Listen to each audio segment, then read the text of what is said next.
স্বাগতম সবাইকে স্পোর্টস বাস 24-এ। আজকে আলোচনা করব সেই ঐতিহাসিক ম্যাচ নিয়ে যেখানে বাংলাদেশ হেরেছে সিঙ্গাপুরের কাছে। জি ঠিক শুনেছেন, সিঙ্গাপুর, যে দেশে মানুষ ফুটবল খেলে না, ল্যান্ডিং ফ্রি দেয়। আমার বন্ধু রহমত চিৎকার করে বলে, ভাই এইটা কি হলো?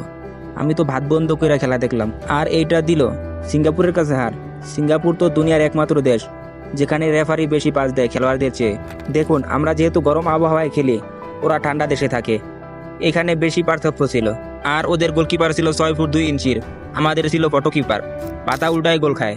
তাহলে কি বোঝা যায় আমরা এখনো নিরীক্ষা পর্বে আছি। আমার বন্ধু রহমত আবার বলে উঠলো, ভাই 20 বছর ধরে শুনতাছি টিম গড়ার সময়, এই গড়ার সময়ে যদি বাড়ি করতাম দোতলা হইয়া যাইতো।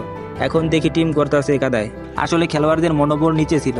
আপনি জানেন না, হাফ টাইমে নাকি কোচ বলছে বাচ্চারা কে কে আইসক্রিম খাবে, এই জন্য ফোকাস হারাইছে। তাহলে কি এখনো বিশ্বকাপ খেলার স্বপ্ন দেখতে পারি? আমার বন্ধু রহমত মাথা চুলকায়। বিশ্বকাপ তো